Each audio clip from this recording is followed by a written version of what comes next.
Hey everyone, welcome back for another fun curriculum night. Tonight we're going to talk about creative arts and social emotional development for the ages 2 to 5. So, what is creative arts? Creative arts are activities that actively engage children's imagination through music, visual arts, movement, and dance and drama and storytelling. Creative arts engage children across all the domains: cognitive, language, social, emotional, and physical. What is social emotional development? Social emotional development is a child's ability to understand the feelings of others, control their own feelings and behaviors, and have a good relationship with their peers. So the first activity is freeze dance. This is an absolute favorite activity that the children like to do. In our center, we have an Alexa. I know some centers don't have an Alexa or Echo, but a CD player does the same trick. Just the teacher has to push the pause, or there are CDs that has the freeze dance as a song. So what you need is a large dancing area, such as like Movement Matters or playing outside, or you can do it in the classroom, just depending on how many people we have or children we have in our center or in our classroom.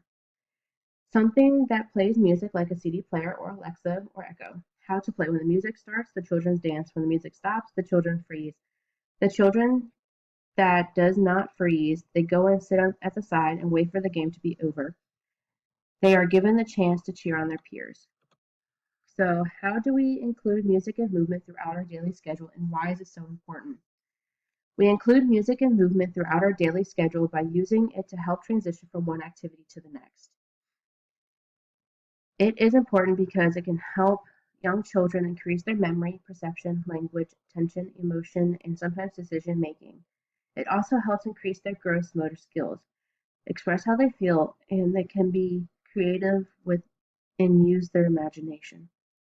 Things I would add scarves and ribbon wands to the freeze dance, or when they dance to any song. This gives them the chance to use their imagination and be creative with the scarves and the wands. Here are some of the songs we do with them. They learn more like shapes, animals, and gross motor skills. So, like the Shapes Freeze Dance by the Kaboomers. They make shapes with their hands or their feet. The Animals Freeze Dance, they ask them to march like elephants or gallop like horses or waddle like penguins. In a Party Freeze Dance, they jump, turn, spin, dance silly. The second activity, finger painting. So with finger painting, it all depends on the children. All children are different. So some children aren't a huge fan of touching paint. So to offer it with either a bag or with paintbrushes gives the child the ability to do the activity but without the mess. They are able to feel the paint without it getting all over their hands or their clothes. For this activity, we created a homemade version. We were able to make sand, or not make sand, add sand, but this paint has its own unique texture. So you need a saucepan, a wood or a good stirring spoon, cups or bowls, one for each color you make, paintbrushes, paintbrushes for the children that do not like a mess. The ingredients are sugar, salt, flour, and water. Combine all ingredients in a small saucepan, stir continuously until the mixture thickens, add in the food coloring, and let it cool.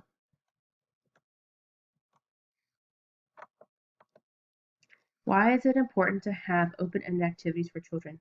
It helps grow their imagination and creativity in each child.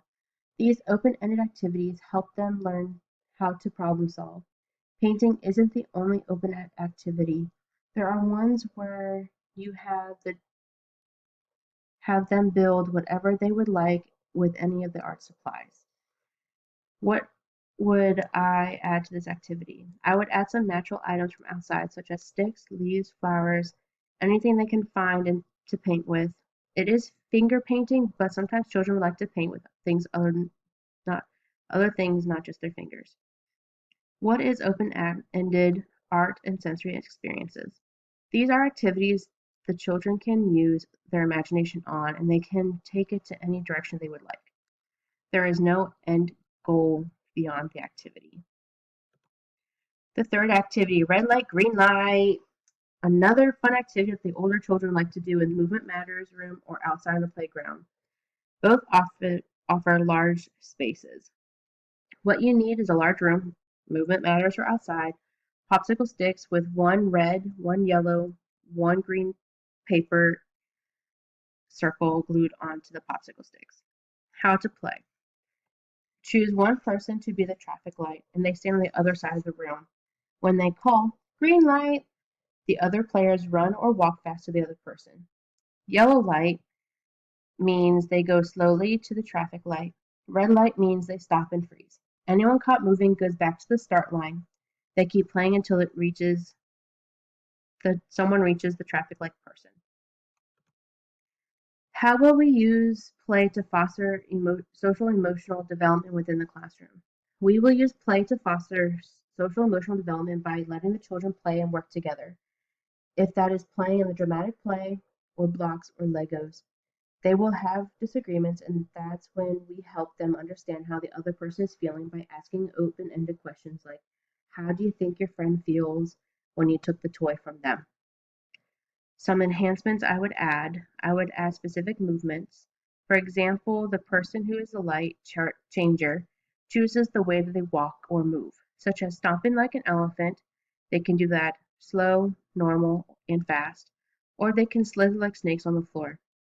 Social emotional development is important because it is the process of learning skills that children need to make and keep relationships and feel good about themselves and function in this world.